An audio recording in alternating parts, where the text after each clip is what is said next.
골로새서 2장 2절부터 3절입니다. 네, 우리 한 목소리로 봉독합니다. 이는 그들로 마음의 위안을 받고 사랑 안에서 연합하여 확실한 이해의 모든 풍성함과 하나님의 비밀인 그리스도를 깨닫게 하려 함이니 그 안에는 지혜와 지식의 모든 보화가 감추어져 있느니라. 아멘. 오늘 전체 제목으로는 하나님의 비밀인 그리스도라는 제목으로 은혜를 나누겠습니다. 복음을 우리가 먼저 받았죠. 복음 1세대들이 다음 세대에게 어떤 축복의 내용을 전달해야 될 것인가, 우리는 어떤 은혜를 누려야 될 것인가, 이런 관점으로 골로새서를 한번 정리를 해보겠습니다.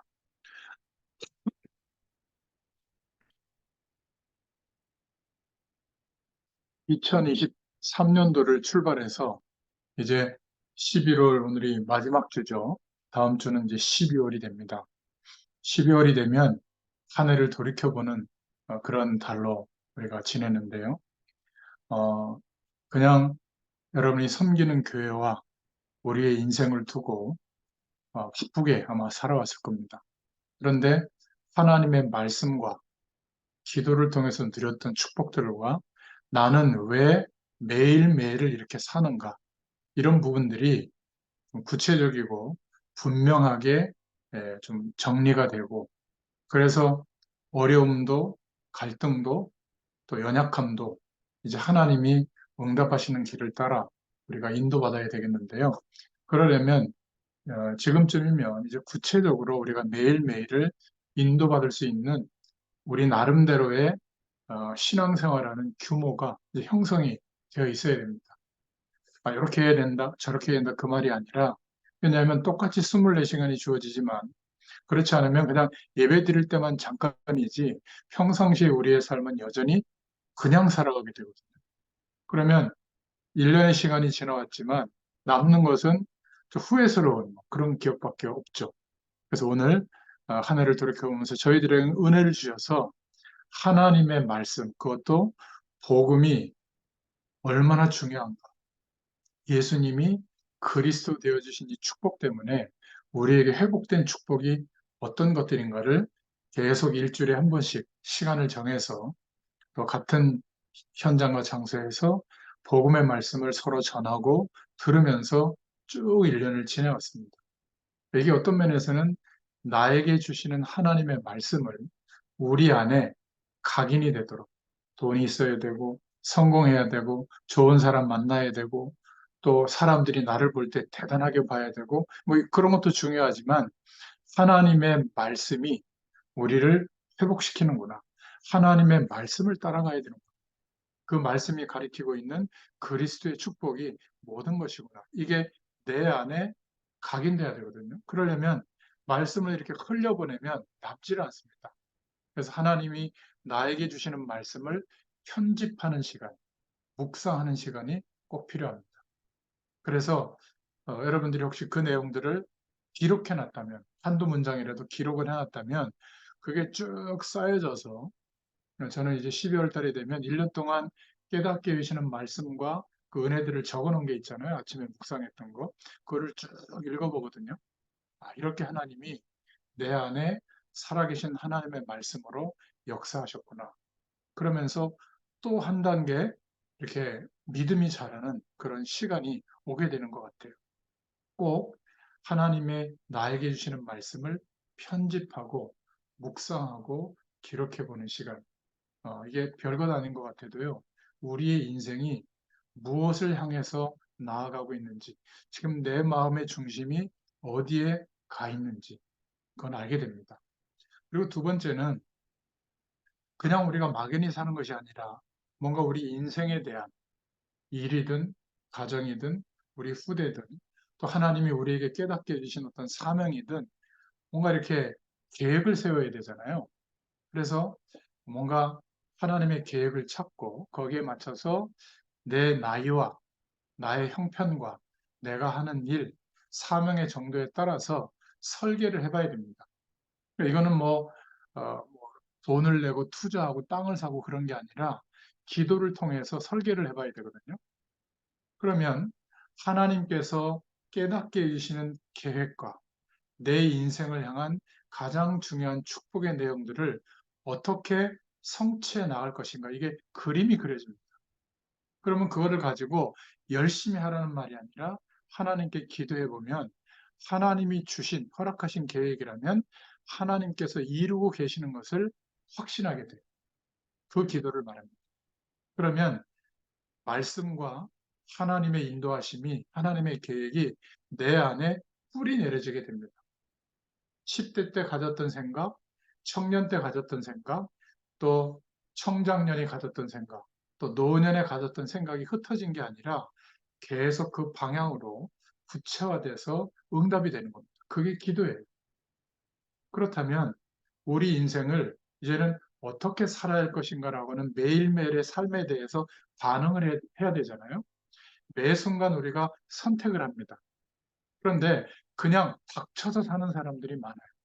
그러면 늘 쫓기기는 하는데 어, 한 해가 지나고 나면 아이고 하나님 죄송합니다. 또 못 살았네요. 이게 되풀이 되는 게 인생이거든요. 그래서 디자인한다는 말은 뭐냐면 우리의 매일매일을 디자인한다는 말은 오늘 하루를 통해서 하나님이 나에게 허락하신 하나님이 이 축복을 나와 관련된 현장과 사람들에게 반드시 전달하게 하실 텐데 어떻게 전달하게 하실까? 이거를 생각하고 또 인도받는 겁니다. 나에게 주시는 전도를 자꾸 생각해 보는 거죠.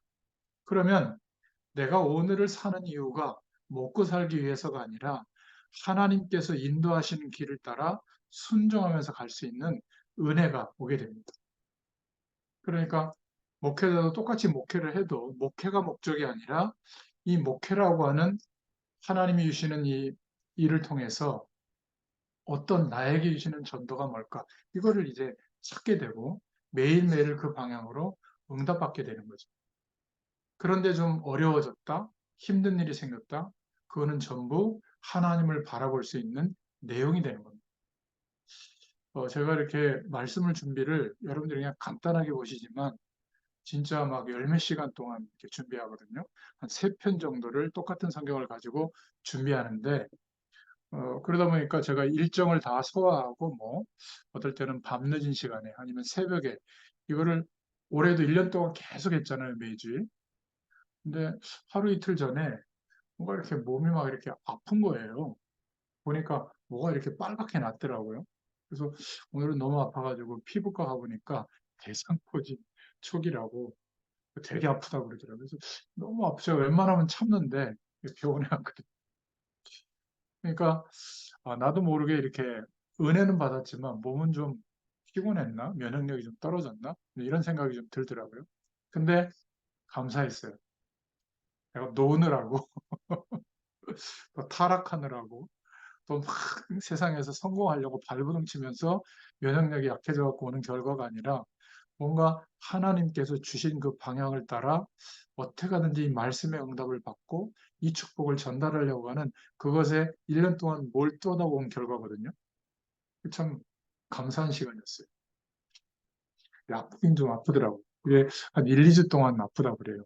주사도 맞고 그랬는데 여러분 몸이 아프거나 어려움이 올 때도 주의 영광 때문에 우리가 무엇을 소진하다가 또는 실수할 수도 있고 모자란 선택도 할 수 있거든요. 그래서 온 문제들은 하나도 문제가 될 게 없어요. 오히려 복음의 유익한 결과가 오게 됩니다. 그러니까 솔직히 저는 제 몸에 대해서 기도한 적이 별로 없거든요. 근데 이제 웃으시겠지만 이제 5학년 6반 한 살 줄여가지고 5학년 6반이 되고 보니까 조금씩 이렇게 기도해야 되겠더라고요. 우리 어머니들 제 얘기 들으시면 웃으실 텐데 뭐 좋은 나이에 그러냐고. 근데 건강까지도 하나님이 지켜주실 것을 믿고 인도받게 된 게 또 한 걸음 나아가게 된 거예요. 저는 그렇게 생각합니다. 그래서 어디까지 하나님의 말씀이, 기도가 또 우리의 매일매일의 삶이 편집되고 또 설계되고 디자인되어야 되는가? 그 답이 골로새서예요. 그리스도 안에 정말 복음 안에 하나님이 함께하는 축복 속에 모든 것이 다 있구나. 이것이 발견되고 깨달아지면서 살게 된 것. 그러면 다른 해석이 우리에게 나옵니다. 정말로 하나님이 함께 하시기 때문에 모든 것이 괜찮구나. 여러분, 교회 안에서 중직자들이 이 축복을 발견하면요, 교회를 바라보는 눈이 달라집니다. 초대교회 성도들은 생명도, 자기의 모든 것도 다 드린 이유가 이거를 발견한 거예요. 교회가 이걸 만약에 이 축복을 교회된 우리가 못 누리고 있다면 뭔가 다른 것을 붙잡고 가겠죠. 잘 되는 것 같은데 하나님이 보장하시는 미래는 없을 겁니다. 그러니까 그렇게 열심히 절기를 지키고 그렇게 열심히 제도를 따라갔는데 이스라엘 백성들은 한 번도 하나님이 선지자들을 보내서 제시한 내용, 선교에 대한 방향, 모든 민족에게 메시아 오실 것을 전해라. 그것 때문에 너희들이 가나안 땅에 정착하게 한 거다. 그런데 그 약속은 붙잡지 않고 신앙 행위에만 몰두했던 거죠. 결국 이스라엘 나라에 반복되는 재앙이 또 오고 또 오게 된 겁니다. 광야의 길을 걸으면서도 약속의 땅에 가면서도 홍해를 보고 놀라고 홍해 갈라지는 거 보고 놀라고 또 만나 내려주는 거 먹으면서 놀라고 또 고기를 달라고 하니까 메추라기 내려줘서 또 놀라고 가로막혀 있던 요단강이 갈라지는 거 보고 놀라고 여리고성이 무너지는 거 보고 놀라고 주로 눈에 보이는 그런 현상이나 여러 가지 육신적인 응답이나 이런 게 각인된 거예요. 하나님의 말씀이 각인이 되어지고 시공간을 초월하시는 하나님의 능력이 우리와 함께하고 있고 우리가 왜 지금 광야의 길을 걸어서 가나안에 가야 되는지 그 하나님이 원하시는 전도의 방향 이게 각인이 안 된 겁니다. 그래서 광야에 정착을 했지만 14명의 사사시대, 사사가 일어났지만 사실상 성공한 사사는 한 명도 없죠. 일시적으로 기드온이 응답을 받기도 했고 삼손이 마지막에는 하나님의 뜻을 따랐지만 결국 실패했습니다. 그래서 사사기서 마지막 장 마지막 절에 보면 모든 하나님의 사람들이 각기 자기의 소견대로 행하였더라 이렇게 기록하고 있죠. 하나님의 이 말씀과 기도와 전도의 축복을 사실적으로 발견하지 못한 한나가 어떻게 기도했죠? 왜 내게 아들 안 줍니까? 이런 식입니다. 그러다가 하나님의 말씀대로 키운 그런 남자 아이들이 없는 시대구나. 하나님 나에게 나시린을 주십시오. 이렇게 기도하게 됐잖아요. 우리가 다른 것으로 각인이 되어서 살아간다면 살아갈 수는 있어요. 버티고 연명하고 살아갈 수는 있지만 우리의 현장은 못 살립니다. 특히 하나님이 인도하시는 미래와 나의 삶이 연결되지가 않아요. 그래서 저와 여러분 하나님께 한 해를 돌이켜보면서 감사하셔야 될 줄로 믿습니다. 복음의 중요한 축복 속에 이 코로나 시기 4년, 5년 가까이 지나면서 그 복음의 가장 근본적인 축복 위에 우리의 인생을 세워주셨어요. 얼마나 감사합니까? 그죠? 여러분들이 저하고 만나서 말씀을 나눌 때 뭘 하자는 내용이 없잖아요. 계속 복음의 가치를 말씀드리고 있고 우리가 누구인지를 말씀드리고 있고 하나님이 우리를 통해서 이루어 가시는 일을 믿자라고 말씀을 드리고 있잖아요. 이게 뿌리 내려지는 겁니다. 그러니까 어, 노예 요셉이 노예처럼 팔려갔지만 그 현장에서 답을 얻는 겁니다. 하나님의 말씀과 영적 배경과 우리를 인도하시는 방향이 우리에게 사실적으로 뿌리 내려지면 우리에게 일어나는 모든 사건은 하나님의 인도예요. 그 마지막은 증인의 자리에 서도록 하나님이 그렇게 우리의 인생을 디자인해서 인도하고 계시는 줄로 믿습니다. 그러니까 우리가 요셉이 그 왕 앞에 가서 꿈을 해몽할 때도 뭐라고 말했죠? 나는 내 힘으로는 해석할 수 없습니다. 이러면서 여호와께서 알게 하실 것입니다. 이렇게 답을 하거든요. 우리가 우리의 환경 속에 있는 정말 불신의 사람들에게 내 생각에는 이렇다 이런 말보다 하나님의 말씀에 이렇게 되어 있습니다. 이게 더 훨씬 효과가 있어요. 그냥 인생을 되는 대로 살고 흔들리고 망하는 사람들은 의미를 생각하지 않고 하루하루를 살지만 정말 인생이 뭘까? 어디서 왔다가 어디로 가는 것일까? 나는 무엇 때문에 살고 있는가? 이런 진지한 고민을 하고 있는 사람들에게는 하나님의 말씀이 당신에게 이렇게 말하고 있다. 이거를 얘기해 줘야 들을 수 있게 될 줄로 믿습니다. 그래서 우리는 그냥 우리에게 벌어지는 현실을 사실대로 보면 안 보여요. 여러분, 뉴스나 신문에 나오는 내용도 언론은 사실을 얘기하잖아요. 그런데 각자의 논조나 입장에 따라서 똑같은 사실인데 완전히 해석이 다르게 되잖아요. 우리는 진실, 그 내면의 진실을 봐야 됩니다. 그리고 하나님 없이도 살만하다.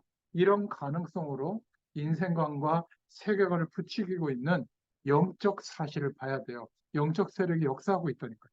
근데 우리에게는 창조의 능력으로 함께 하시는 성삼위 하나님의 능력이 함께하고 있잖아요. 이것을 보는 눈을 열어주셔야 돼요. 그때야 비로소 우연히 살아가는 인생이 아니라 하나님이 나의 인생을 통해서 이루실 세계복음화의 뜻과 계획이 있구나. 이걸 이제 믿게 되는 거죠. 그래서 이 골로새서는 어떤 배경을 통해서 기록되어지게 됐냐면 교회 안에까지 이단의 사상들이 파고든 겁니다. 어떤 이단의 사상들이 파고들었냐면 유대교가 신봉했던 의식을 중심으로 종교생활하는 할례 의식을 지키는 거, 음식을 제대로 뭐 지키는 거, 절기를 지키는 거, 이런 율법적인 의식을 복음은 생각하지도 않고 중요하게 생각하는 유대교 사상이 골로새 교회에 들어온 겁니다. 막 혼돈을 주는 거죠. 그리고 거짓 철학이 들어와 있어요. 자신의 체험을 근거로 영적 지식의 우월함을 내세우면서 예수 그리스도의 신성, 예수님은 곧 하나님이시라고 하는 그것을 부인했죠. 그리고 금욕주의가 들어왔는데 거짓 교사들이 엄격한 규율을 정해놓고 육신이 원하는 것을 참아야 된다, 눌러야 된다, 이렇게 가르친 겁니다.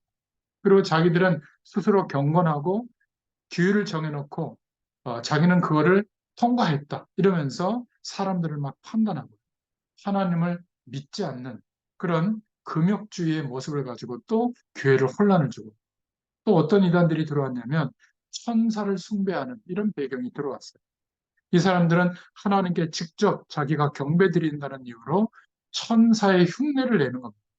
천사와 직접 교통할 수 있고 하나님과 자기 사이에는 특별 계시가 임한다. 그래서 중보자 되시는 예수님이 그리스도라는 사실을 인정하지 않고 있는 이런 배경이 골로새 교회에 들어와 있는 거죠. 여러분, 골로새 교회는 바울이 직접 세운 교회가 아니잖아요. 바울이 3차 전도여행 때 에베소 교회를 세웠고 거기에서 제자들을 따로 두란노선에 모아서 2년 동안 훈련을 시킨 겁니다.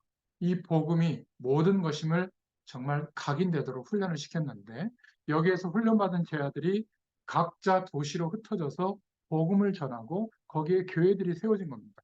그 중에 한 교회가 골로새 교회예요. 그런데 이 골로새 교회에 이단들이 막 들어왔기 때문에 이것을 반박하고 하나님의 비밀인 그리스도의 축복을 강조하기 위해서 골로새 교회에 편지를 보낸 것이 골로새서입니다. 그래서 오늘 골로새서를 볼 때 우리에게도 사장받게 되지 않지만 우리에게 허락되어진 이 복음이 과연 전부인가? 나는 무엇을 전부라고 생각하고 살아가고 있는가? 그런데 목회자의 말을 들으면 전부라고 하니까 전부인가? 그것은 뭐가 빠져 있는 거죠? 하나님이 주신 나에게 주신 말씀을 편집해 보는 시간, 묵상해 보는 시간, 내 안에 맞습니다라고 인정해 보는 시간이 빈약한 거예요. 그렇죠? 지금 이슬람도 이걸 하고 있고요. 불교도 하고 있고 천주교도 하고 있습니다. 모든 신자들이. 그런데 개신교의 성도들만 이 축복을 많이 놓치고 있는 거예요. 교회의 중요성을 조금 약화시키면서 끼리끼리 모여가지고 선교단체에서는 묵상이라는 것을 강조합니다. 그래서 큐티 자료를 가지고 하거든요. 그러다 보니까 강단을 통해서 주시는 교회의 축복보다는 말씀을 쉐어하고 파는 또 여기에 집중하다 보니까 또 역기능도 생기는 거거든요. 여러분은 여러분이 섬기는 주일 교회 강단의 말씀을 가지고 묵상해 보세요. 그 말씀을 통해서 얼마든지 복음의 가치가 사실화될 줄로 믿습니다. 자, 그럼 오늘 본론은 간단하게 말씀드릴 수가 있습니다. 골로새 1장 15절부터 29절 1장을 보면 그리스도는 모든 것의 근본이다. 여러분 이거를 언제 깨닫느냐가 문제죠. 트럭에 부딪혀가지고 그때 깨닫지 말고 지금 은혜 가운데 믿음을 선택하고 깨달을 수 있기를 축원드립니다. 심각한 질병에 걸려서 깨달을 수도 있겠죠. 그런데 바울의 경우는 은혜로 깨달아진 겁니다. 저와 여러분이 예수 그리스도를 믿고 하나님의 구원의 축복이 임했는데 진짜 감사가 없다면 곤란하겠죠. 우리가 심각한 고민을 가지고 살아야 되고 아무리 노력해도 갈증이 채워지지 않는 채로 살아야 되고 영적으로 마귀에 잡혀서 헤매야 되는데 이제는 그럴 필요가 없어졌다. 그리스도는 모든 것의 근본이기 때문에 그렇다. 이게 골로새서의 키입니다. 죽도록 고생하고 영적 문제 때문에 시달리고 나라가 다 망하고 있다가 바울이 깨달은데요. 그거를 고백한 거죠. 여러분, 어마어마한 사고가 나서 죽음의 고통 속에서 헤매다가 깨달아야 될 복음을 우리에게는 은혜로 깨닫게 해주신 거예요. 혹시 어려움 중에 예수 믿게 된다면 그거를 넘어서야 됩니다. 그 어려움을 능가하는 시공간을 초월하시는 하나님의 능력이 우리에게 회복된 줄로 믿습니다. 그리스도는 모든 것의 근본인데 언제 체험하느냐? 매일매일 여러분이 가장 소중한 시간을 조금이라고 할애해서 은혜로 깨닫는 것이 감사함으로 깨닫는 것이 중요한 줄로 믿습니다. 저에게도 어느 날 이런 깨달음을 하나님이 주셨어요. 그래서 제가 속으로 정말 내가 이런 최고의 축복을 받은 게 맞구나. 다른 사람은 저를 보고 우습게 여겼을지 몰라도 사실은 그때부터 저에게 하나님의 응답이 오기 시작했습니다. 여러분, 마음으로 믿어 의에 이르고 입으로 시인하여 구원에 이르느니라. 여러분이 그리스도는 모든 것의 근본이구나. 이게 깨달아지고 확인된다면 이런 믿음이 옵니다. 나는 누구냐? 스스로 알게 돼요. 하나님이 나의 인생 전체를 통해서 이 하나님의 영광을 드러내게 할 하나님이 이 시대에 남은 자로 부르셨구나. 전도자가 맞구나. 여러분 자꾸 우리의 형편과 우리의 연약함과 우리의 상황적인 어려움 속에서 나를 자꾸 바라보면 이런 게 하나도 생각이 안 납니다. 사단은 그거를 원하는 거예요. 하나님의 자녀가 된 신분은 바꿀 수가 없으니 자꾸 하나님이 안 계신 것처럼 내가 누구인지를 모르도록 그러면서 매일매일을 살도록 속이는 겁니다. 일주일에 한 번은 제가 계속 말씀드리잖아요. 여러분이 매일매일 말씀이 우리 안에 각인될 수 있는 시간, 편집될 수 있는 시간을 가지시기를 축원드립니다. 그래서 우리에게는 남은 것은 하나밖에 없어요. 나머지는 다 하나님이 주셨고 역사하셨기 때문에 심부름할 게 하나 있는데 어떻게 이 축복을 전달할 것인가. 성경 골로새 1장을 쭉 보면서 보시면 성도가 누리는 참된 행복이 있다. 1장 1절에는 하나님의 뜻 안에 있는 사람은 참된 행복을 누린다. 우리가 하나님의 뜻하심 안에 있다는 것이 진짜 행복입니다. 1장 1절부터 2절에는 그리스도의 일꾼이 된 자는 행복을 누리게 됩니다. 1장 3절부터 14절에 항상 감사 속에서 기도의 축복을 누리는 자는 참된 행복을 누리는 줄로 믿습니다. 거의 모르고 지나갈 때가 많거든요. 하나님이 은혜를 베풀어 준 그 축복으로 그리스도를 알게 됐고 믿게 된 겁니다. 그리스도는 모든 만물의 근본이 되신다. 그래서 1장 15절에 그리스도는 하나님의 형상이다. 우리가 육신을 입고 하나님을 떠나 있기 때문에 육신을 입고 있기 때문에 영원한 생명 되신 하나님을 볼 수가 없잖아요. 만날 수가 없기 때문에 하나님의 형상을 가진 그리스도께서 영은 하나님이신데 몸은 완전한 육신으로 오셔서 우리가 그리스도를 통하여 하나님 만나는 길을 열어주신 겁니다. 그래서 그리스도는 하나님의 형상이다. 16절부터 17절에 창조주시다. 그리고 1장 18절에 교회의 머리와 근본이 되신다. 저는 이것을 알고부터요. 교회는 뭔가 우리가 내 주장대로 마음대로 하는 것이 아니구나. 이렇게 깨달아졌어요. 여러분, 그리스도께서 교회의 머리가 되신다. 저는 이때부터요. 교회의 돈 걱정, 교회 안에 사람에 대한 걱정, 교회의 제도나 행정에 대한 걱정을 하지 않기로 했습니다. 그리스도께서 교회의 머리가 되시고 모든 것의 근본이시다. 저는 그때부터요, 주장하는 것을 하지 않기로 했습니다. 교회에서 아무리 잘못돼도 나보다 못한 사람이 없으니까. 저는 죄인이었잖아요. 여러분 동의하십니까? 우리는 지옥 갈 수밖에 없는 죄인이었는데 우리의 어떤 노력으로 또 해결될 수가 없어서 하나님의 재창조의 방법으로 구원받은 겁니다. 용서 못할 사람이 없죠. 이렇게 살아가다 보니까 약점은 저를 좀 우습게 보는 사람이 많더라고요. 나는 대단해. 나는 이렇게 어마어마해. 이런 아주 모습으로 살면 막 이럴 텐데 너무 이렇게 우습게 보는 사람들이 많더라고요. 그래도 저는 저의 주장을, 제 기준을 내세우지 않기로 했어요. 복음을 말할 때만 그렇지 다른 모든 영역에서는 그러려고 하다가도 반성합니다. 여러분 교회에서 이래야 된다고 말이지 다른 사람을 힘들게 하면서까지 자기 주장을 하는 사람들을 보면 보통 강 큰 사람들이 아니에요. 모르는 거예요. 참된 복음을 가진 교회의 머리가 누구라고요? 그리스도시다. 담임 목사님도 아니고 장로님도 아니고 성도님들도 아니에요. 이게 깨달아진 겁니다. 그리스도가 머리가 된다. 그런데 예수 그리스도께서 교회의 머리가 되지 않는 그런 교회는 우상이에요. 당연히 망합니다. 그래서 그 우상된 교회는 내부적으로 보면 겉은 화려하고 어마어마한 것 같아도 늘 다툽니다. 늘 막 서로 공격하고요.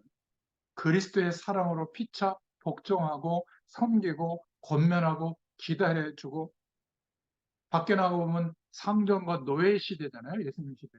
그런데 교회 와보면 친구 관계예요. 이런 게 회복이 안 되는 겁니다. 세속주의가 교회 안에 들어와서 밖에서 높은 지위에 있고 많은 경제적 유물을 가지고 있는 사람들이 떵떵거리고 권한을 행사하고 있는데 교회 안에 와서도 그런 분위기라면 인생에 진짜 질문하는 사람들이 교회에 오지 않을 거예요. 저 이상한 밥도 되지 않는 저 절이라든지 뭔가 이렇게 수도원이라든지 이런 곳을 찾을 겁니다. 뭔가 자연 속에서 자기를 돌아볼 수 있는 시간을 주는 그것이 진리인 것처럼 그래서 더 큰 마귀에게 사로잡히게 하는데 그걸 모르는 거죠. 교회는 그리스도의 축복을 누리면 주인 될 사람이 없어요. 주님이 주인이신 줄로 믿습니다. 골로새 1장 19절에 하나님의 모든 충만이 그리스도 안에 거하신다. 여러분 자녀에 대한 걱정 절대 하지 마세요. 20억이 넘는 우리의 아이들이 우상 숭배하는 집에 자라고 있습니다. 전 세계에. 그런데 예수 믿는 우리의 아이들은 복음 속에서 자라고 있잖아요. 어떤 문제 속에 있더라도 상관없어요. 감사하시길 바랍니다. 하나님의 배경 속에 좌충우돌 하고 있는 겁니다. 반드시 하나님의 축복된 길로 인도하고 계실 거예요. 골로새 1장 20절에 십자가의 피로 화평을 이루시고 하늘과 땅에 있는 것을 다 화목하게 하신다. 그래서 우리는 멸망받을 수가 없는 겁니다. 그 그리스도의 이름, 예수님의 이름은 골로새 1장 23절에 천하 만민을 살리는 이름이다. 자, 이렇게 복음 가진 자는 교회관이 다릅니다. 골로새 1장 24절에 뭐라고 말하고 있냐면 그리스도의 남은 고난을 그의 몸된 교회를 위하여 내 몸에 채운다. 이렇게 고백하고 있죠. 우리는 무엇을 가지고 있느냐에 따라서 보는 관점이 달라집니다. 저 사람이 뭘 하느냐, 그게 아니라 보는 거에 따라서 선택하는 하는 것들이 달라지죠. 이런 사람은 교회관도 달라집니다. 그리스도의 남은 고난, 이것을 내 몸에 채운다. 이게 무슨 의미죠? 뭔가 잘 안 되고 있고 어렵고 그런 고난을 말하는 게 아니에요. 그런 고난은 주님이 해결하셨고 역사할 겁니다. 그런데 이제는 다른 고난이 있다는 거죠. 다른 사람을 살려야 하기 때문에 몸된 교회를 회복해야 되기 때문에 내 몸에 일부러 고난을 채운다. 깨닫지 못한 자들을 위해서 기다려주고 이해해주고 용서하는 게 어렵잖아요. 그게 고난입니다. 그런 고난을 작정하고 일부러 당해주는 겁니다. 참는 거죠. 주께서 은혜를 베푸실 때까지 기다리는 거예요. 제가 현장에서 말씀운동, 전도운동 해보니까 전에는 막 대단한 기적을 일으키고 막 해서 확 변화시키고 이런 거를 꿈꿨다면 그게 다 오판이 하나님께서 전도의 문을 열어주시고 제자의 문을 열어준 사람들은 반드시 하나님의 날이 오면 그 시간이 되면 완전한 변화를 주십니다. 그때까지 이 복음에 대한 가치를 계속 전하고 함께 응답을 누리는 그 현장이 있어야 되거든요. 초대교회 성도들의 집에는 다 그런 말씀 운동이 벌어지고 있었어요. 근데 오늘날 교회는 이 현장이 사라진 겁니다. 그러니까 주일날 다 때우려고 하는 거예요. 훈련도 주일날 다 하려고. 그러니까 막 너무 바쁘죠. 집에 오면 어떻게 돼요? 피곤한 거예요. 이 중직자분들은 그럴 가능성이 있는데 6일 동안 하나님이 주신 은혜를 가지고 6일 동안 충만한 은혜를 누리다가 주일날은 응답의 현장에 설 수 있기를 축원드립니다.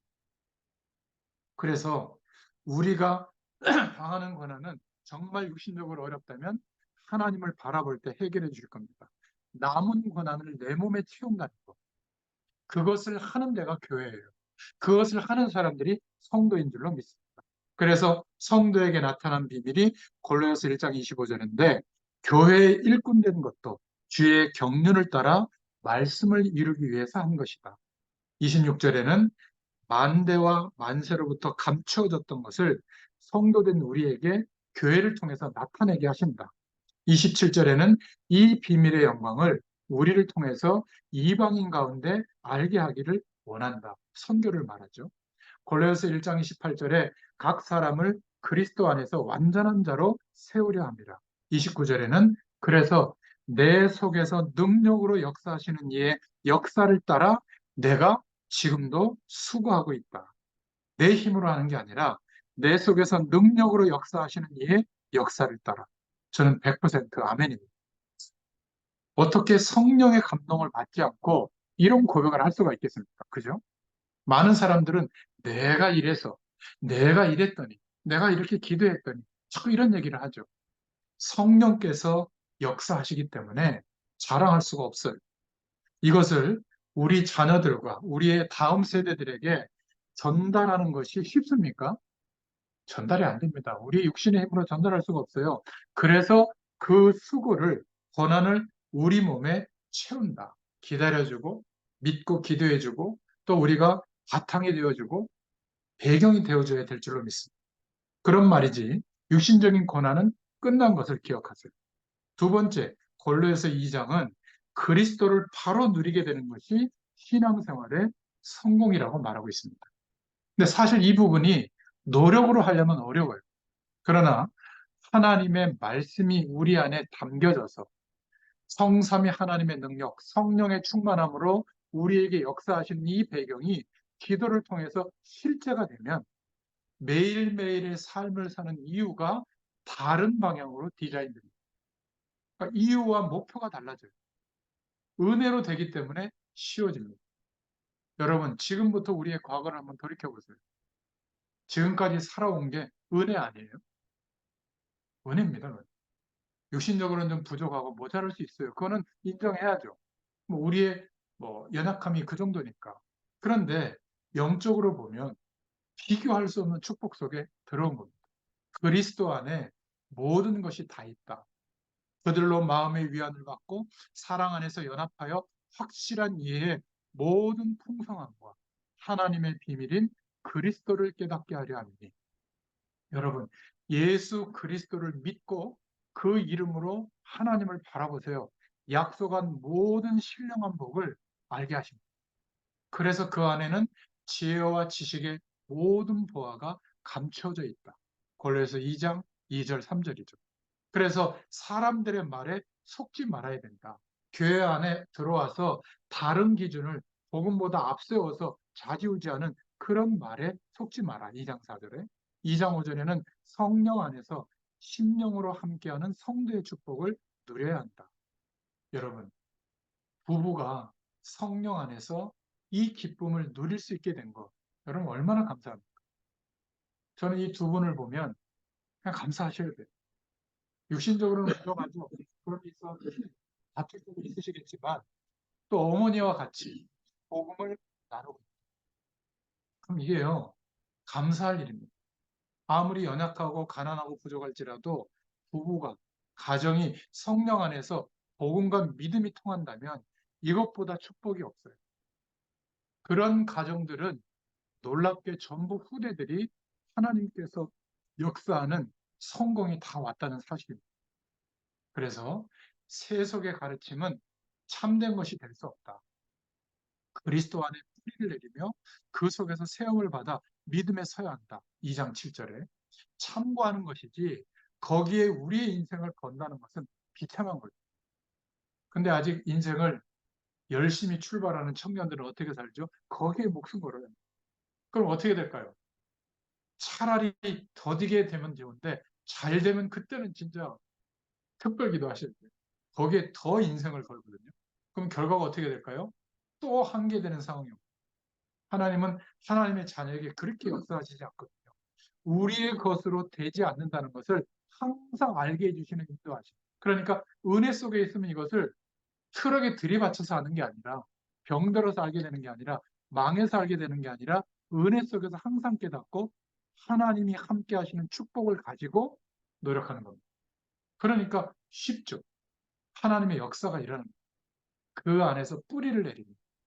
그 속에서 세움을 받아 믿음에 굳게 서야 한다. 2장 7절에. 그러면 감사가 넘치는 삶을 살게 됩니다. 또 2장 8절에는 학문과 사람들이 행하는 것들, 유전은 필요하지만 그 속에 구원의 진리는 없기 때문에 세상의 그런 기준에 속지 말아야 된다. 2장 14절에 지나간 종교의 말, 문서에 속지 말아야 된다. 특별히 계시된 말이라고 막 말씀을 얘기하는 것들. 또 뭐 하나님으로 받던 계시라고 하는 막 문서들 이런 거에 속지 말라는 거죠. 어마어마한 구원의 진리는 그런 것 속에 있지 않아요. 예수 그리스도를 믿는 믿음 안에 있는 줄로 믿습니다. 2장 16절에 그래서 먹는 거, 마시는 거, 절기를 지키는 거, 초하루를 지키는 거, 안식일을 지키는 이거를 기준 삼아서 판단하는 거기에 속지 마라. 육신적으로 아무리 노력해도 그것 때문에 진리에 속하는 인생이 되는 게 아니라는 거죠. 그래서 그리스도 안에는 새로운 삶이 있다. 2장 20절에 세상 학문이 기준이 아니라 그리스도의 복음이 기준이 되는 삶. 이걸 말하고 있는 겁니다. 세상 것이 나쁘다는 말이 아니라 나는 무엇을 기준으로 판단하고 있는가. 이거를 점검하셔야 돼요. 2장 21절에 율법 문서가 아니라 부활하신 주님을 아는 삶이다. 지금 부활하신 주님이 거룩한 영으로 살리는 영으로 저와 여러분에게 함께 하시는 이 축복을 누려야 된다. 2장 22절 23절에 종교적 교리나 종교적 겸손이나 종교적 경건을 행하는 삶이 기준이 아니라 복음의 가치와 축복과 함께하는 삶. 여러분 제가 이렇게 간단하게 설명하지만 여러분이 삶으로 확인하셔야 돼요. 왜 내가 흔들리지? 왜 내가 이런 조건과 문제들 때문에 가치 없는 감정과 가치 없는 무력감이 오지? 그때 나는 무엇을 붙잡아야 되는가? 내게 영원한 기준과 언약의 말씀이 있는가? 한번 기억해 보세요. 오늘을 살아가는 오늘 주시는 말씀이 있어요? 저는 있어요. 아침에 묵상했던 말씀. 또 잠깐 하나님 바라봤을 때 성령으로 함께 하셨던 그 은혜가 있거든요. 그 은혜를 다시 생각해 보면 별거 아니에요. 그냥 힘들게 견디는 게 아니라 감사함으로 견딜 수 있고요. 소망이 있기 때문에 오늘을 문제 속에 있더라도 그 속에 하나님이 인도하시는 길이 보입니다. 완전히 하나님이 우리와 함께 하시는 것을 보는 것, 믿는 것, 이게 신앙생활인 줄로 믿습니다. 골로새서 2장 1절부터 3절에 복음은 모든 것을 완성하는 축복입니다. 1장 23절에 복음은 모든 흑암에서 해방되게 하는 줄로 믿습니다. 자, 세 번째로 골로새서 3장이죠. 4장 6절까지인데 완전 복음이 뭐냐? 그리스도께 복종하는 거죠. 여러분, 지금까지 은혜 받은 것도 중요하지만 우리의 앞으로 미래의 인생이 중요하죠. 거기에 대한 답이 뭐라고요? 그리스도께 복종하는 거다. 다른 가치에 우리가 물을 끊는 게 아니라 복음, 예수님이 그리스도 되어주신 이 놀라운 사실에 복종하는 거다. 그게 완전 복음이에요. 이게 도대체 무슨 의미일까요? 골로에서 3장 4장 6절까지 말씀하고 있는 겁니다. 우리의 미래가 가장 안전한 방향으로 가는 것, 그리스도께 복종하는 겁니다. 복음은 완전 승리하는 비밀인데 3장 1절에 부활하신 그리스도께서 살리는 영으로 나와 함께 하시는 것을 믿는 게 완전 복종하는 거예요. 그러니까 위의 것을 바라보는 거죠. 이 세상의 것을 목표 삼지 않는 거예요. 그거는 수단일 뿐입니다. 그리스도께서 하나님 우편에 앉아 계셔서 우리의 모든 것을 보좌를 통해서 지금도 역사하고 있기 때문에 3장 2절에 땅의 것을 생각하지 마라. 3장 3절에 우리는 예수와 함께 죽었고 우리의 생명이 그리스도와 함께 하나님 안에 감춰져 있음을 알아야 합니다. 완전 복음은 그래서 그리스도께 복종하는 것이다. 어떻게 해요? 3장 5절에 땅의 지체인 음란과 부정직한 일과 사욕을 충족하는 일과 악한 정욕과 탐심을 버리는 거다. 이게 그리스도께 복종하는 거다. 골로새서 3장 6절에 영적 우상 숭배는 하나님의 진노가 임한다는 것을 알고 복음의 가치보다 더 내 전심을 담고 있는 거, 그거 내려놓는 게 우상 숭배를 통해서 오는 진노에서 해방되는 겁니다. 3장 6절에. 그리고 3장 8절에 이 복음의 가치와 하나님의 축복을 몰랐을 때 옛 사람의 기준을 벗어버려라. 저주의 운명은 끝났습니다. 거기에 들어갈 필요가 없어요. 묶여있던 것에서 영원한 안식과 진리의 품으로, 자유의 품으로 우리가 회복된 줄로 믿습니다. 3장 8절에 옛 사람을 벗어버리고 3장 10절에는 창조자의 형상을 쫓아 지식에까지 새롭게 하심을 입는 거다. 우리는 과거의 생각, 느낌, 상처, 힘들었던 것, 거기에 묶여있기 때문에 그 생각과 우리 마음속의 지식의 영역에까지 새로워져야 된다. 그 말이에요. 그래서 말씀이 내 안에 편집되고 각인되는 시간, 묵상의 시간이 반드시 필요한 겁니다. 그러면 골로새서 3장 12절부터 17절에 그리스도께서 우리 마음을 주장하시게 될 줄로 믿습니다. 완전 복음은 이때부터 새로운 사람과의 관계를 형성해 줍니다. 새로운 인간관계를 만들어내는 축복이 되죠. 완전 복음 속에 순종하는 사람은 아내는 남편에게 복종할 수 있습니다. 3장 18절에 복종하라가 아니에요. 이걸 억지로 하면 힘들어요. 완전 복음을 누리는 남편은 내가 그리스도께 복종하듯이 아내를 사랑하게 됩니다. 완전 복음을 누리는 자녀는 부모에게 순종하게 돼요. 3장 20절에. 이거는 어려워요. 우리 마음대로 되는 게 아닙니다. 완전 복음 앞에 순종할 때 가능한 일입니다. 그래서 복음을 누리는 우리 부모 세대들은 후대들을 겁주는 게 아니라 격려할 수 있기를 축원드립니다. 왜 그 모양이냐? 여러분도 그 모양이지 않았어요? 어릴 때? 우리 어머님 앞에 계시니까, 그죠? 자녀가 옛날에 정말 괜찮았습니까? 봐주고 넘어온 게 얼마나 많아요. 그런데 부모된 우리가 후대들에게 이런 얘기를 한다면 안 맞는 말이죠. 너는 되는 게 없다. 너 도대체 뭐가 될 거냐? 이런 말은 쓰지 마시길 바랍니다.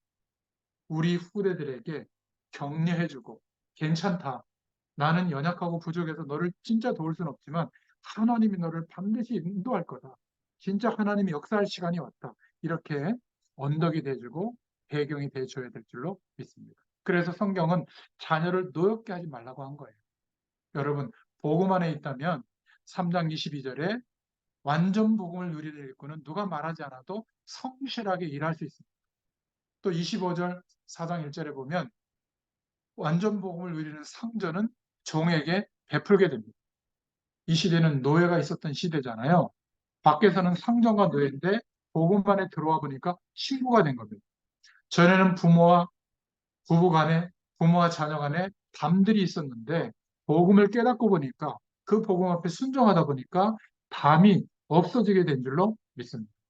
이렇게 그리스도께 복종하는 완전 복음은 우리를 많은 축복으로 변화를 시키게 된다. 이렇게 골로새 교인들에게 말하고 있는 겁니다. 마지막 네 번째로 골로새서 4장 7절부터 18절에 그리스도 안에 있는 사람들은 어떤 사람인가? 계속 기도하고 감사함으로 깨어 있어라. 우리를 위해 기도해 주되 하나님이 전도할 문을 우리에게 열어주셔서 그리스도의 비밀을 말하게 하시기를 기도해줘라. 내가 이 일 때문에 지금 감옥 안에서 너희들에게 편지를 쓰고 있다. 매임을 당하였노라. 4장 2절 3절에 말하고 있죠. 여러분, 그리스도 안에 있는 사람들이 어떤 의미죠? 내가 누군가, 그리스도 안에 있는 사람이 맞는가? 이거를 어떻게 알 수 있습니까? 아주 간단하게 알 수 있어요. 여러분, 내 현재, 나를 구성하는 정체성을 설명하는 게 뭐냐면, 한 주일 동안에 가만히 보세요. 내가 함께하고 있는 사람들의 모습이 내 정체성. 돈 버는 사람들과 함께하고 있는가? 명예를 쫓아가는 사람들과 함께하고 있는가? 먹고 노는 일에 몰두하는데 함께하고 있는가? 성공을 위해서 달려가는 사람들과 함께하고 있는가? 누구와 함께하는가가 나의 내 정체성이 거기서 나오는 겁니다. 그런데 골로새서 4장에는 그리스도 안에 있는 사람들의 이름들이 나옵니다. 이 사람들은 누구죠? 첫째로는 기도로 모든 것을 할 수 있는 사람. 이 사람이 그리스도 안에 있는 사람. 골로새서 4장 2절이죠. 항상 기도해라가 아니라 항상 기도해도 되는 사람. 항상 기도할 수 있는 거예요. 왜죠? 주님과 동행하니까. 항상 하나님의 응답이 오기 때문에 기도할 수 있는 겁니다.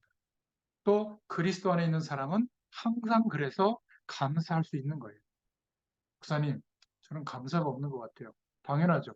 자꾸 육신적인 거, 이 땅의 것을 생각하다 보니까 감사가 나올 수가 없는 거예요. 어마어마한 축복 속에 있는데 나올 수가 없는 겁니다. 그런 얘기가 생각납니다. 옛날에 거지분들은 깡통을 놓고 모든 걸 거기서 받아 먹었잖아요. 구걸도 하고 음식도 거기도 담고. 그래서 깡통 중심으로 살았거든요. 중요한 거 거기다 보관했어요. 어느 날 우스갯소리를 한 얘기 있죠. 누가 복권을 샀는데 막 복권 1등에 당첨이 된 겁니다. 너무 기뻐가지고 이제 내일 복권 그 당첨금을 받으러 가려고 깡통에다가 그 복권을 보관해 놓은 거예요. 그 다음날 일어나서 에이 징그러운 깡통 이제 필요 없자고 빙글빙글 돌리다가 또 막 강물에다가 던져버린 겁니다. 떠내려간 거죠. 그래서 복권을 바꾸러 갔는데 복권이 있어야지. 무슨 말이죠? 늘 살아왔던 인생의 그릇, 그 깡통 그릇을 붙잡고 살아가면 하나님의 축복이 담기는데 깡통 그릇에 담기는 거예요. 그렇죠? 여러분, 우리의 그릇은 노력하는 깡통 그릇이 아니라 최선을 다하는 깡통 그릇이 아니라 그리스도 안에 보배가 우리 안에 담겨진 그릇으로 바뀌어지기를 바랍니다.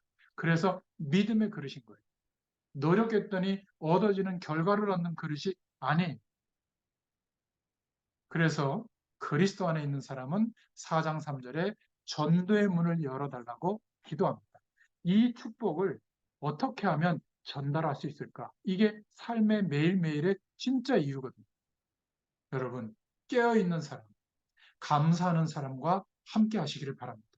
누구와 함께 하는가가 중요합니다. 여러분들이 지금 전도자와 함께 한다는 것이 얼마나 큰 축복인지 여러분의 인생을 이제 쫙 돌아볼 마지막 시간이 있을 거예요. 그때는 알게 될 겁니다. 그래서 4장 4절부터 6절에 전도의 문을 열어달라고 기도하는 사람은 다른 사람을 대할 때 어떻게 한다고요? 지혜로운 말과 행동을 하게 됩니다. 그리스도 안에 있는 사람은 누구인가? 어, 이 두기고를 보고 말씀을 하고 있죠. 이 편지를 전달한 인물이 두기고입니다. 내 사정을 가장 잘 알고 전달하는 사람이라고 말했죠. 육신적인 겉에 보이는 눈만이 아니라 영적인 눈을 뜨고 하나님의 계획을 가지고 본다는 거죠. 여러분, 이런 사람들이 우리의 친구들을 이루고 있다면, 한 팀이 된다면 세계복음화의 축복을 누릴 수 있게 됩니다. 자꾸 남의 말, 헐뜯는 말, 그런 얘기를 하는 사람들은 주로 자기가 괜찮다는 얘기를 하는 거거든요. 그런 얘기를 듣고 판단하고 결정하면 속게 됩니다. 여러분, 골로에서 4장에 보면 많은 전도자들과 사람들의 상황을 정확하게 전달한 사람들이 나옵니다. 디모데, 에바브로디도, 이 에바브로디도는 골로새 교회를 세웠던 그런 제자였죠. 또 에베소, 또 골로새서를 전달했던 두기고. 나중에 그 골로새 교회 안에 빌레몬이라고 하는 중요한 사람이 세워졌는데 거기에 있던 일꾼인데요. 오네시모가 도둑질해서 도망갑니다. 그런데 나중에 바울을 만나게 되고 제자로 받게 되죠. 그래서 이 오네시모를 그 골로새 교회에 빌레몬 너와 함께 할 제자로 받아줘라. 사도의 역할을 하도록 그렇게 받아줘라. 그래서 그 바울의 권면을 가지고 이 오네시모를 데리고 빌레몬에 가서 일꾼으로 청구한 인물이 바로 누구죠? 루디아, 저 이름이 지금 생각이 안 나는데. 아, 죄송합니다.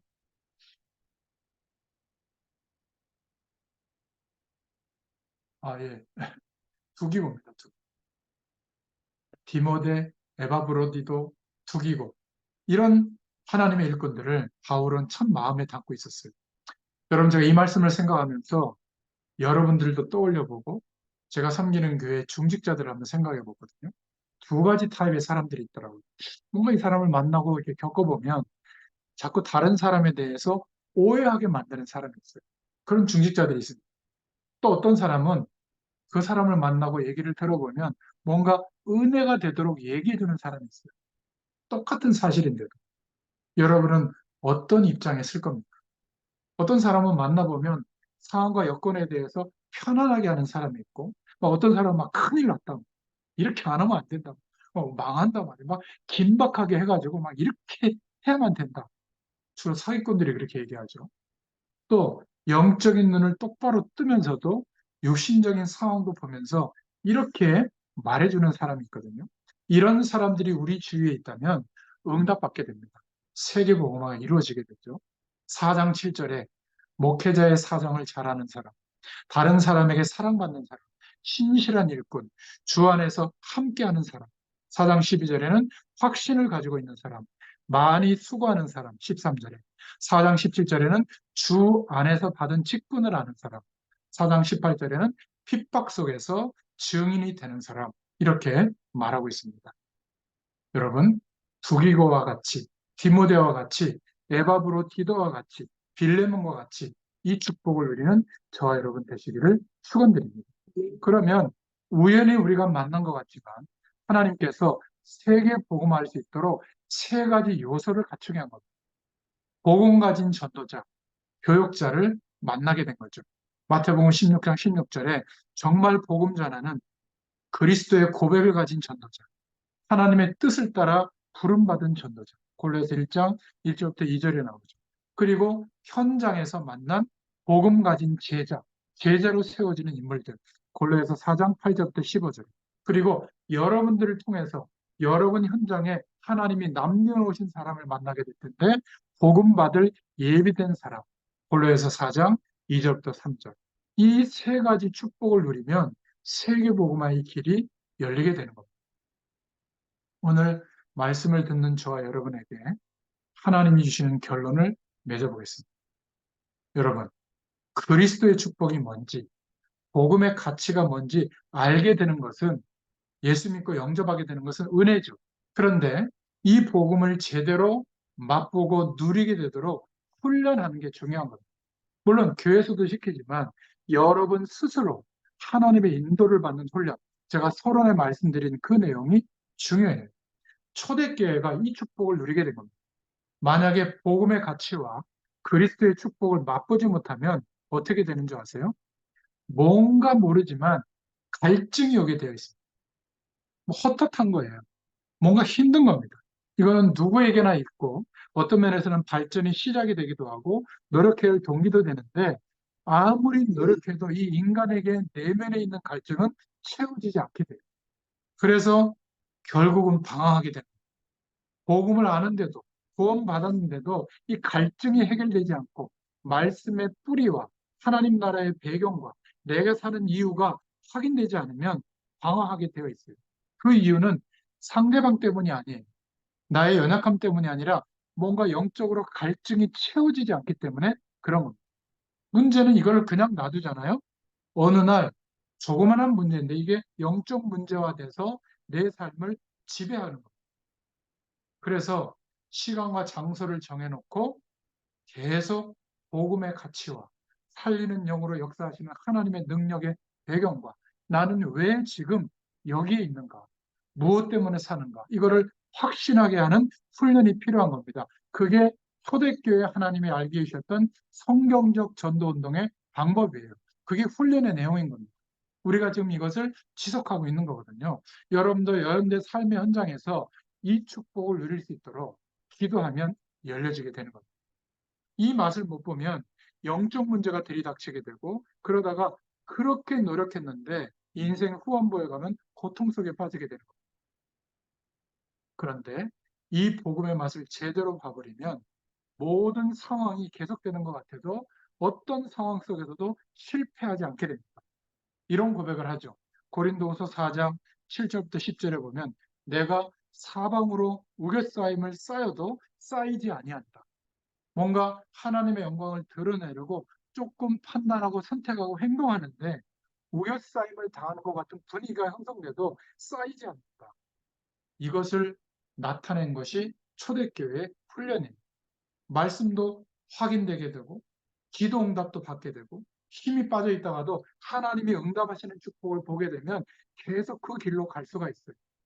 아무것도 없는 것 같은데 무궁무진한 밭이 있다는 것을 저는 보게 됩니다. 여러분, 교회가 아무리 커도 성도가 몇 명이에요? 10만 명 되면 크잖아요. 주차장 걱정은 5만 명만 돼도 주일날 예배를 못 드려서 온누리교회 같은 경우는 5만 명인가 7만 명인가 그렇대요. 그러니까 토요일 날 주일 예배를 드리잖아요. 선택해서. 그 정도로 복음을 선택한 교회예요.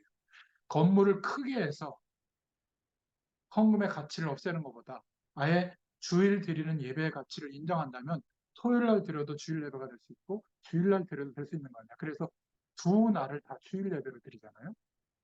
정말 복음적인 교회입니다. 아무리 우리가 복음의 가치를 뭐 이렇게 얘기하고 다른 교회를 판단하는 그런 전도운동하는 교회라고 하지만 그럴 수 있어요?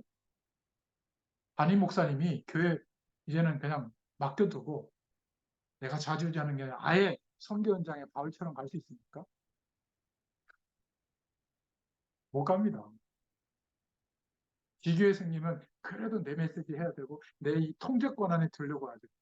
분당 우리들 교회인가 우리 교회인가 아예 50개 가까이 분립 개척해서 개교회들이 건강하게 살아가도록 하는 게 진짜 전도 아니냐? 과연 이렇게 할 수 있을까요?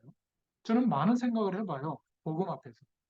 틀렸다 맞다가 아니라 뭔가 사방으로 우겨싸임을 당해도 쌓이지 않을 수 있는 가치가 우리 안에 발견되기를 축원드립니다. 초대교회 훈련은 간단한 것처럼 보이지만 대단한 겁니다. 이게 계속 쌓여서 어느 날 절대적인 믿음 위에 세워지는 거예요. 계속 세상의 가치가 크게 여겨져서 매일매일이 쌓이면 올 한 해처럼 이렇게 될 가능성이 있는 거예요. 우리의 매일매일이 다른 시작이 되기를 바랍니다. 이 사람을 어디에다 파송하죠? 하나님 없어도 발전할 수 있다. 그 현장. 하나님 없어도 성공할 수 있다. 그런 성공자들의 현장. 하나님 없는 문화권의 현장. 하나님 없이 경제활동으로 이루어지는 현장에 파송하는 거예요. 왜냐하면 거기에 많은 일들이 벌어지고 있거든요. 하나님은 없는데 된다라고 하는 겁니다. 전부 내 힘으로 했기 때문에 용기도 대단하고 희망도 대단하고 뭐 간증할 수 있는 것도 많고 자랑거리도 많지만 거기는 어떻게 되죠? 결국 못 견디고 무너지는 거예요. 물 떠난 물고기는 죽게 되는 겁니다. 하나님 없는 현장은 결국 한계가 아니라 재앙이 오게 되는 거죠. 그 현장에 우리를 파송한 것이 어디죠? 직장 현장. 그 현장이 어디죠? 우리의 가정과 가문이요. 여러분 이렇게 보십니까? 거기다가 내게 주신 말씀과 확인된 기도의 배경을 심는 게 초대교회의 사역이었습니다. 이제는 그 현장에서 그리스도께서 주인이 되는 문화로 바꾸는 것. 이것 때문에 오늘을 산다면 그 사람은 제자입니다. 마지막 결론 세 번째로. 근데 왜 우리의 삶에서 현실을 통과하지 못하고 중단될까요? 제자가 없어서 차단되는 거예요. 하나님께서는 그래서 이걸 통과해 나가기를 원하시는 거예요. 제자는 구원받은 사람에게 주시는 방향이거든요. 내가 많은 것을 하는 게 중요한 게 아니라 모든 부분에 항상 본질을 생각해 봐야 돼요. 과연 이게 꼭 필요할까? 정말 복음의 가치와 하나님의 영광을 드러내는데 중요할까? 정말 이게 시급한 게 맞나? 복음의 가치를 드러내는데 시급한 게 맞나? 왜 시급하다면 문제가 오고 어려움이 와도 해야죠. 그렇죠? 반드시 해야 될 게 맞나? 우리가 하나님의 뜻대로 살려면 언젠가는 해야 될 게 맞다면 지금 하면 되잖아요. 미루지 말고. 미래에 하나님의 역사를 보게 될 줄로 믿습니다. 이러면서 현실의 어려움을 통과해 나가는 거예요. 본질을 생각합니다. 두 번째는 여러분, 중요한 것을 놓친 사람은 반드시 안 중요한 것을 붙잡고 하루를 막 매달리고 있거든요. 그러면 안 중요한 것에 1월 달부터 11월 달까지 투자한 사람은 하나님이 우리 인생을 인도하고 있는 중요한 것에 매일매일의 중요한 가치를 투자를 못한 거예요. 그래서 구원받아 놓고도 현장으로 주어진 축복 속으로 도저히 그 문을 뚫고 못 나가는 겁니다. 제대로 된 제자와 은혜 받은 사람들은 계속 이 복음의 축복을 누리게 되면 중요한 것을 보고 순종하고 나아갈 수 있게 되는 줄로 믿습니다. 그 다음에 할 일이 뭐죠? 늘 원네스로 같이 가는 겁니다. 함께 하려고 하는 겁니다. 나 혼자만 이 축복을 누리고 의시되는 게 아니라 많은 사람들을 생각하게 되는 게 이게 기도의 사람입니다. 자, 내가 어떤 직장이나 또는 병원에서 내가 책임자라고 해서 주인이라고 해서 그 밑에 직원들을 모아놓고 무조건 예배드려. 이거는 원네스로 가는 게 아니에요. 함께 하는 게 아닙니다. 그래서 내가 주인이긴 하지만 기다려주고 섬기고 다른 병원보다 더 중요한 가치가 일어나도록 하고 혹시 하나님의 계획이 있을까? 한번 슬쩍 얘기해 보지만 아니면 기다려줘. 맞다면 생을 걸고 도와줘. 이게 굉장히 중요한 삶의 태도로 바뀌게 되는 거예요. 그렇죠? 그러니까 우리가 인격이 훌륭해서 용서해주고 이해하는 게 아니라 함께 하려고 기다려주기 위해서 복음의 가치가 더 많은 사람에게 전달되기 위해서 그래서 이해하고 용서하는 것이지 이 은혜와 축복과 삶의 이유도 없이 원네스라고 하는 이유도 없이 그냥 무조건 기다려주고 이해한다? 불가능. 그래서 큰 인물이냐, 지도자냐, 아니면 자기 이익에 살아가는 사람이냐, 표가 여기에서 나는 거예요. 그러시죠. 함께 하려고 하는 사람. 흑암 세력 가운데 주범인 사단의 세력을 이길 수 있는 것은 함께 하는 거예요. 그래서 제가 이런 시간에도 줌을 활용해서 이게 참 번거롭습니다. 녹화도 하고 못 들은 분들 또 여러분들의 현장에 말씀이 필요한 사람들에게 전달하게 하기 위해서 영상으로도 올리고 음성 파일로도 올리는 거예요. 이 작은 수고가 혹시 하나님의 구원의 시간이 돼서 이 말씀을 듣다가 생애 전환점이 올 수도 있거든요. 그건 모르는 거예요. 그죠? 아니 이렇게 문화를 발전시켜서 비대면을 통해서 소통될 수 있도록 문명을 발전시키는데 이것을 복음의 도구로 써야 되지 않겠어요? 타락하는 도구로만 쓰는 게 아니라. 그러면 이 도구는 핸드폰 하지 말라고 하는데 더 열심히 해도 되는 겁니다. 저는 볼 시간이 별로 없어가지고 아침에 카톡하면서 한번 보고 밤에 이제 확인하면서 카톡 한번 보거든요. 근데요, 거의 뭐, 네, 뭐 인스타그램이나 뭐 여러 가지 몇 개를 하면 거기에 또 좋은 거 올리고 댓글 보고 확인하고 답장 안 하고 하루 종일 거기에 몰두해 있어요. 요즘 우리 후대들을 보면. 그러면 어떻게 될까요? 그래서 원네스가 되겠습니까? 오히려 영적으로 고독함을 느끼고 외로움을 느껴가지고 타락이 더 들어옵니다. 그 빈 부분에 다른 것으로 채우려고 하거든요. 여러분, 강단 중심으로, 여러분 섬기는 교회 중심으로 어떻게 하면 전 성도들과 함께, 목사님과 함께, 또 전도자들과 함께, 지혜자들과 함께 내 생을 같이 갈 수 있느냐, 이거를 찾고 인도받는 게 기도예요. 그러면 우리의 현실을 통과해서 복음이 이 현장으로 나아가게 되는 겁니다. 다 여기에서 주저앉아 있는 거예요. 많은 부분을 놓치고 있는 거예요. 대부분의 사람들이 원네스를 향해서 가까이도 못 와요. 주로 어떻게 사냐면 내가 친한 사람끼리만 어울리는 겁니다. 반대에 있거나 의견이 다르면 적으로 들리죠. 그러니까 친한 사람들이 말하면 틀린 것도 맞고 안 친한 사람들이 옳은 말을 해도 틀렸다. 교회에서는 막 저거 사단이 역사한다. 이렇게까지 몰아붙입니다. 도저히 원네스로 못 가는 거죠. 여러분 믿음이 없는데도 그 사람의 캐릭터상 원네스가 되는 사람은 성공합니다. 지도자의 그릇으로 세워지는 사람이거든요. 만약 이 사람에게 복음의 능력이 있다면 이거는 굉장한 거예요. 저와 여러분이 제자로 부름받은 것이 맞다면 현장으로까지 내가 누리고 있는 이 축복이 전달돼야 되잖아요. 이런 것들 때문에 전달이 안 되고 있다. 이거를 골로새서가 말하고 있는 마지막 빌립보서 1장 9절부터 10절에 그렇게 해서 우리는 모든 것을 할 때 늘 하나님의 계획이 뭘까? 이것을 꼭 생각하고 기도하시길 바랍니다. 이런 사람이 어떤 면에서는 가장 실력 있는 거예요. 그렇게 생각해 봤더니 내가 아무리 이거는 이익이 되더라도 포기하는 게 맞구나. 그렇게 결정하는 게 실력이 있는 거지. 세상적으로 무조건 성공되고 터지고 잘 되는 게 하나님이 볼 때는 실력 있는 사람이 아니에요. 어떤 면에서 이게 가장 진실한 겁니다. 하나님의 계획이 뭘까? 어떤 면에서 가장 능력 있는 삶은 이것인 줄로 믿습니다. 괜찮은 분도 많고 좋은 교회도 많은데 이게 안 돼서 자꾸 흔들리는 겁니다. 여러분, 함께 할 수 있는 방향으로 우리의 태도와 삶의 기준들을 자꾸 정해나갈 때 모든 말씀이 여기에서 다 성취됩니다. 여기에서 방법도 알게 되고 하나님이 알려주시는 전략도 나와요. 이게 초대교회의 응답이었어요. 그러니까 계속 응답이 오는 겁니다. 초대교회는 열심히 일한 게 아니라 여기에서 하나님의 축복을 누린 겁니다. 저와 여러분의 일이 사명을 감당하는 것이 하나님 앞에 설 수 있기를 축원드립니다. 우리는 괜찮다, 기다린다 이게 아니라 원네스를 위해서 그렇게 합니다. 어떨 때는 이 원네스를 이루기 위해서 직접 가서 그렇게 하시면 안 돼요. 말할 때도 있는 겁니다. 무조건 기다리는 게 아니라 전부 원네스를 이루기 위해서. 여러분, 내 현장이 극복이 안 되고 여전히 현장 문제에 매여 있는 이유는 왜 그렇죠? 본질을 생각하지 않고 원네스를 향한 선택이 아니고 하나님의 계획을 생각해 보지 않고 여전히 뭔가 나에게 이익이 되지 않을까? 이쪽으로만 가다 보니까 그런 한계를 못 뚫고 있는 거예요. 이 부분에 대해서 미리미리 내다보고 응답받기를 축원드립니다. 만약에 이 원네스를 위하여 하나님의 본질을 위해서 하나님의 계획을 위해서 다른 사람에게 말해주고 설득할 힘이 있는 사람은 제자 훈련을 할 수가 있는 거예요.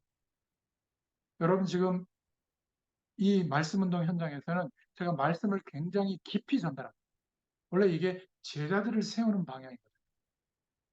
제가 월요일 하는 그 말씀 운동 현장에서는 그 안성 다락방 현장이거든요. 그거는 굉장히 간단하게 복음에 대한 사실을 출애굽기를 한 장 한 장 읽으면서 정리해서 설명하고 있거든요. 30분이 안 넘습니다. 근데 이 현장에서는 벌써 5년 됐나요, 저희가? 더 됐습니까? 매일매일 지나가다 보니까 시간 계산도 안 되네요. 그렇다면 이제는 바뀌든지 정말 현장에 하나님의 역사가 나타나든지 믿음을 선택하든지 아니면 뭔가 이렇게 생각을 해봐야 되잖아요. 그래서 굉장히 중요한 본질적인 얘기를 결론에 하고 있는 겁니다. 이런 은혜가 저와 여러분에게 계속되기를 축원드립니다. 하나님 감사합니다. 골로새를 향한 하나님의 계획이 전도자 바울을 통해서 전달되고 역사했던 것처럼 오늘 우리에게도 이 말씀을 듣는 모든 하나님의 남겨진 자들에게 하나님의 비밀인 그리스도의 축복과 가치가 확인되어지는 증인이 되어지는 날마다의 삶으로 역사하여 주시옵소서. 감사드리며 예수님의 이름으로 간절히 축복하옵고 기도하옵나이다. 아멘. 감사합니다.